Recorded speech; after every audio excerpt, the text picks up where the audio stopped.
Welcome to 20 Minute Tabletop, a weekly podcast about board, card and miniature games.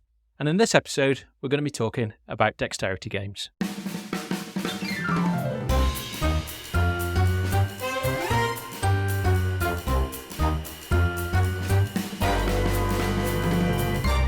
Kev, I don't know how you feel about this topic. We've done no prep and no conversations about it beforehand. Are you a big fan of flicking things around? I certainly am, Tom. It all started for me with Subbuteo when I was like 6-7 years old, which is, of course, the tabletop soccer game, or football game as we should call it. Are dexterity games kind of your bag? No, not really. No, I wouldn't go as far as to say I dislike them, but I had a quick check on Board Game Geek before this podcast. I noticed that there was only one dexterity game that has managed to creep into the top 100. I think it's ranked about 50. Do you know what that might be? It's not Subbuteo, Kev. It's Crokinole. Oh, I knew it was going to be Crokinole. I've actually written that on my list here. You see, I think there's this really sketchy territory between what actually is a dexterity game and gets on the BGG list and what's just a game, like is darts that you play in the pub. A dexterity game is pool.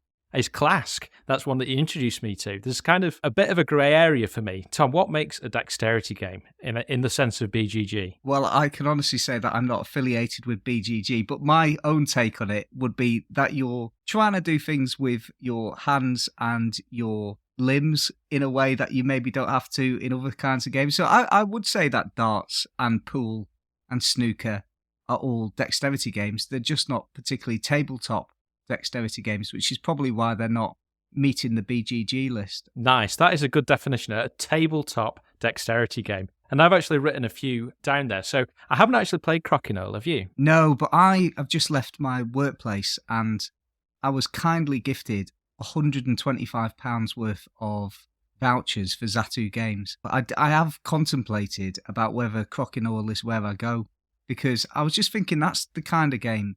That's an artifact as well, isn't it? It's a lovely piece of wood. And it's the kind of game that I think when parents come or grandparents or Christmas time, you can always dust it off, put it on a table. And it's been around since I think about 1850, 1875. And it's still there in the top 100. So it must be absolutely brilliant as a game. So I was tempted by it. But no, I've never played it. I played Shuffleboard, which is very similar. But again, doesn't meet the requirement of being on a table. Yeah, Crokinole is, from what I understand, a classic, and like you said, an artifact. It's this kind of octagonal board with a circle in the middle of it. People hang them on the wall, and I was going to say £120, I'd be surprised if you could get one for that, because as people will know by now, as well as selling on my website, Tabletop Upgrades, I also sell on Etsy, and there's a lot of Etsy sellers that are making Crokinole boards, and they can cost hundreds and hundreds of pounds. It really is like a generational game, isn't it? It is, although I did see recently there was some Kickstarter where they were trying to keep 80% of the quality of Crokinole boards, but really slashing the prices. And that was coming in at about 150 for the boards. And they look really good, to be fair. But no, it's not a game I've played, but it is a game that I think if I purchased, I'd never be disappointed to own as an artifact. Do you know much about the rules of Crokinole, Kev? Have you ever played it yourself? I haven't played it. The only thing I know is you're flicking wooden discs across some kind of circular board and you're trying to score points by landing them in certain areas, but that is where my expertise ends. Yeah, that's pretty much it, and I think that's why it's endured over so many hundreds of years, because it's really simple. In a 2-player game, you just get 12 wooden discs of a colour, and in a 4-player game, you get a partnership and you receive 12 discs, 6 per player. And all you do is you sit opposite each other and you flick your discs from a starting line and try to get them into specific areas. So there's a little hole, and that's 20 points if you get it into the hole. And then you get a 15 zone, a 10 zone, a 5 zone, and you just calculate the points at the end of the round. And one rule that is important is that you've got to remain seated, and that's known as the one cheek rule. I think you can raise a buttock, but you can't freestyle too much. And you have to flick the disc, you can't push it. And if there are no opponent's discs on the board, you aim for the 20 hole. And that's pretty much it. And the first team that gets to 100 points wins the game. So I can really see why that is the kind of rules explanation that would endure a couple hundred years. Basically, here's some stuff, flick it, try and hit other people out of those zones, and then you're good to go. I think there's something really natural about that. Whenever you've been in a pub, if you're anything like me, you just end up flicking the bar mats around anyway. So I think that is something that's going to come really naturally. Another game which involves flicking stuff on a table, Tom, is one that we both played, I know, which is Klask. Really enjoyed that. You actually put me onto that game, and my kids absolutely love it. And that's a game that instead of flicking the disc directly, you're flicking a little ball around using magnets, aren't you? Yeah, and it's almost like a mix between air hockey and football, and is the cheaper brother, I suppose, of Crokinole. It's a really similar game in many regards, except it is absolutely amazingly fast-paced. So one of the unique aspects of Klask is the fact it uses magnets. Players must navigate their pieces around the board, avoiding small magnets that can attach to their playing piece. So these little magnets on the actual top of the board are called biscuits, and if you get 3 of these biscuits attracted to your piece that you're trying to flick the ball with, then you're out of the game and you lose. And have you ever watched the Klask Championships on YouTube, Kev, ever? Yes, I have. They're absolutely amazing. And the biscuits, I think it's 2 biscuits. If they stick to your little handle, then you're out. But my wife is not into tabletop games particularly, in fact at all, but she loves Klask. And her favourite way to win is by making the biscuits stick to my handle, at which point she'll shout, "Eat my biscuits!" It is honestly a game that made Christmas for me one year. I just played hours and hours and hours of Klask, and you can play with kids, you can play left-handed against kids, and it's brilliant. It's really, really good. Really worth checking out as a game, is Klask. It's really good. Interesting that you mentioned that it was a good Christmas game. I find it's that time of year that you tend to bring Dexterity games out, because you know it's something that absolutely everyone can get involved with. And another one that you put me onto, which I think I've now played more than you for sure, is a dice flicking game called Cube Quest. And I looked into this, getting it on eBay, because it's now out of print, the English version is anyway. And it was silly money. It was like £100 for a copy. I think maybe that's a Christmas time thing. So whilst it was nearly £100 on eBay, the German version was like £20 shipped. So I managed to get that, and that's known as Rums, and it's exactly the same game. It doesn't really benefit from having English on anywhere in the game rules particularly. I just downloaded a cheat sheet off BGG. But all of the cubes themselves are just little stickered dice, the little prototyping dice, and on the sides of them, they've got little pictures of Vikings and dragons and barbarians, and it's a little bit like the 80s game Crossbows and Catapults. You've got 3 neoprene mats, and then the aim is basically to flick your cubes, your little warriors, onto the opponent's home mat, knocking their king cube out of the castle and off the mat. Do the little cubes that you're flicking have different powers then?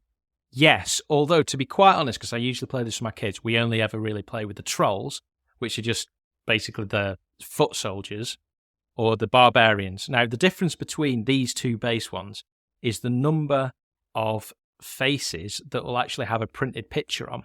So with a troll, 5 of the sides, say maybe 4, have just like a little shadow outline of the troll, whereas 1 or 2 of the sides have the actual picture. Now, when you flick it into the opponent's zone, it may land on the mat, and if it does, you get a chance to roll it. If you roll the picture of the thing it is, the troll, then you get to take it back, and that's more ammunition. So the trolls, the worst characters, have only 1 side, whereas the barbarians might have 4 or 5 sides, so you're way more likely to get those off. And of course, if you flick a cube off the mat altogether, then it's out the game, and eventually you'll run out of ammo and chances to knock the opponent's king off the mat. And there's all kinds of extra different cubes, like dragons and thieves and stuff. And I played with a couple. I didn't think it added anything particularly. But when you played it, Tom, did you play with any additional pieces? I've only played that game once, actually. I think I also recommended that game to my friend Rowan, actually, who was on for the Sega podcast. And I played it at his house. And I really, really enjoyed it. But like you were saying, at the time that I thought, I'll pick up a copy of that, it had gone out of print and was suddenly really, really silly money. But it was a great game when I played it, really enjoyable. Speaking of flicking things about, Kev, have you ever played the ludicrous game that is called Ice Cool? Never even heard of it, Tom. Okay, well, let me tell you, Ice Cool is a game that stars little plastic penguins that you're flicking around a school, and you're trying to get them and flick them through doorways in order to catch fish. And it's a really interesting box design. It's a modular box. So when you actually open the box, you have to connect one box to another box to another. It's got lots of inserts, a bit like a Russian doll of a board game. And it ends up with a massive, what looks like a school that penguins might go to. And what you have to do is you have to flick these penguins around, and somebody's playing a janitor, flicking another penguin, trying to catch and touch the other penguins as they go around this school. And I've only played this with kids, and I really, really dislike it as a game. I don't know why, but apparently if you read the instructions, you can learn how to flick these penguins over the top of walls. You can learn how to put a little curve on these penguins, and you can curve them through one door and then through another door. And in actuality, what you get is a group of children getting angry and really not enjoying it. I have heard that a few of my board gaming friends have played this with just adults and had a really good time over a few beers, and I could maybe see that, but it's quite a popular game. In fact, it was so popular they brought out a second edition, and I think you can combine the two editions to make this ultimately massive modular board. It's worth looking at. It's worth actually having a look at the game. It's quite clever, and as a party piece, as something that you would bring out at Christmas, I can totally understand the appeal. But to play it, again, well, unless you want to flick penguins, then if that's your vibe, if you enjoy flicking penguins, it's maybe the game for you. But for me, I don't know, there wasn't enough game in there in order to keep my attention. It does sound vaguely similar to Flick 'em Up, which I've always wanted to play and never have. But we are in danger of just conflating dexterity games with games where you flick stuff. They're not just flicking games, are they, Tom? So I'm going to put you on the spot. Can you think of another non-flicking dexterity game? Yes, I can. I can think of two. I also class dexterity games as grabbing things quickly and quicker than everybody else. And the one that jumps to mind, again, this one's really old. I think it first came out in 1997, is Jungle Speed. And this is pure game, because what happens is everybody... Have you played Jungle Speed before I explain it to you? Yeah, we talked about it on the kids episode, but yeah, I absolutely love it. It's great fun, isn't it? It is, yeah. And I think what brings the joy of Jungle Speed is the fact that people are grabbing a totem in the middle of a table, which of course can cause arguments with the wrong group of people. But what more notably happens is people are flicking little tiles over, and you think if the tile that's been flicked in the middle of the table is the same as your tile, then you have to grab a totem pole quicker than everybody else.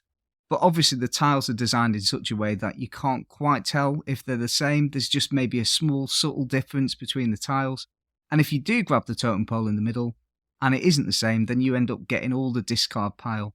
And so it's a game that causes a lot of laughter. Again, do I like it? It's probably up there for me in terms of dexterity games, but it's Christmas. It is Christmas game rather than everybody's coming around for a board game evening. Yeah, a lot of these dexterity games are complete chaos. I was going to say controlled chaos, but more like uncontrolled chaos. And some of them need quite a big space. You know, Jungle Speed Safari is okay in a tabletop, but, you know, Cube Quest, and by the sounds of this thing, the Penguin game needs to be on the floor crawling around, so that's a good one to play with kids. But one you can definitely play on a table that's a little bit less chaotic is a magnet game called Jishaku, and I believe it's also been released as Cluster. Have you played either of those? No, never heard of either. Well, they're both games that use pretty much standard components. So there's little fidget toys, magnets called lodestones, I think they're marketed as, but they're kind of irregularly shaped magnets that kind of make a clacking sound when you let them bounce together. They're really satisfying to play with.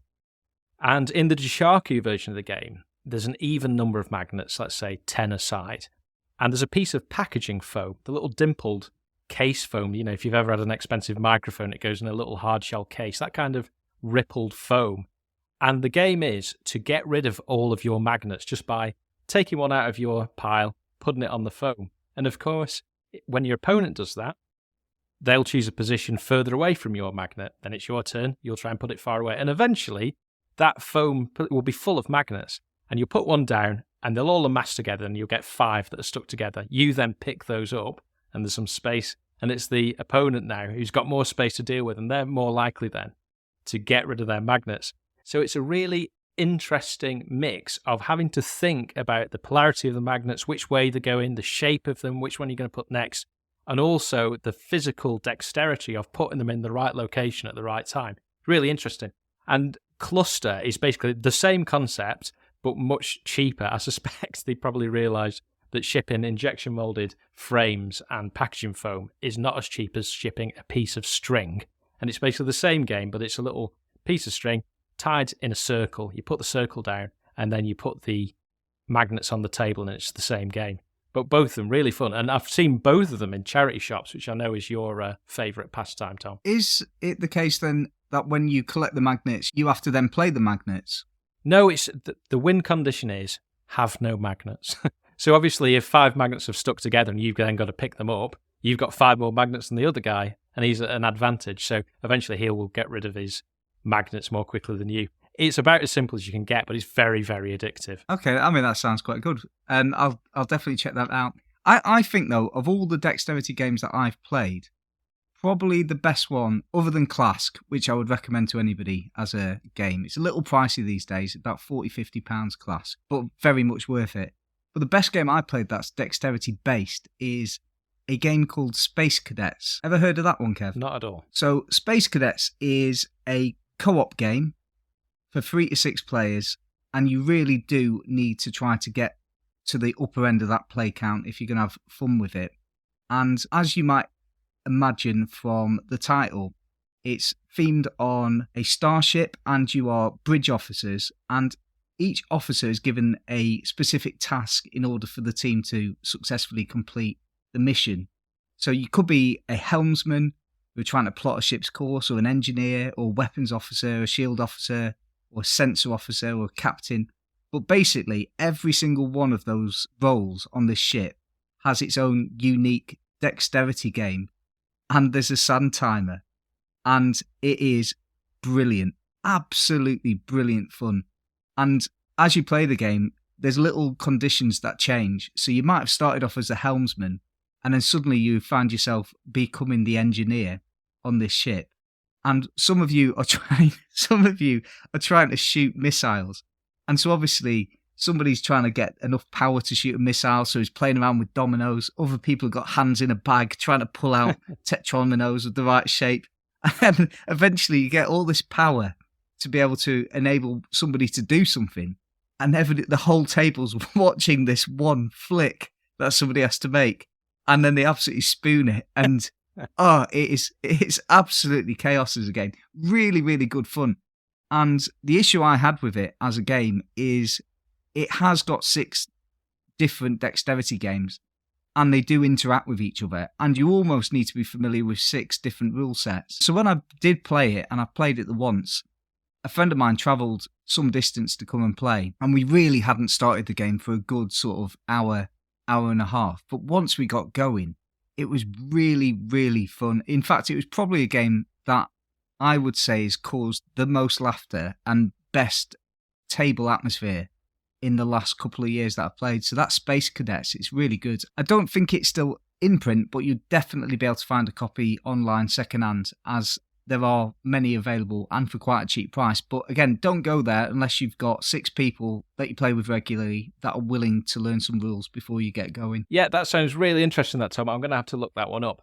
So we'll start wrapping up now as we're coming towards the end of the podcast. But what we'd be really interested in finding out is your favourite dexterity games. And the way you can let us know is by joining our Discord server, which is in the show notes, and saying hello and talking to us about your favourite games. We've got quite a few people in there now, a growing number, and it's perhaps the most rewarding bit of the whole podcast for me. I'm not sure it's the most rewarding bit right now, Kev, because we've actually posted on our Discord that we're recording this live, so we have got people listening to us and realising how unprofessional we are when we actually come to record together. I'll all be fine in the edit, Tom. Fingers crossed. I also want to thank our first patron. Yes, so thank you very much to Simon, who's joined at the Foldscapes tier. So not only is he supporting the podcast and all the costs we have to making this show, but he's also getting access to various benefits, including the 10mm miniatures game Decline that we've just recently done an episode on. I believe he's particularly interested in the Foldscapes terrain, which is a range of pop-up 3D wargaming terrain that you can print out at home and assemble. So thank you very much, Simon, and we'll be announcing the patrons as you join each episode. Yeah, cheers, Simon. So either way, we're just glad to have you listening to the podcast. Thanks for listening, and we'll see you in the next one. See you in the next one.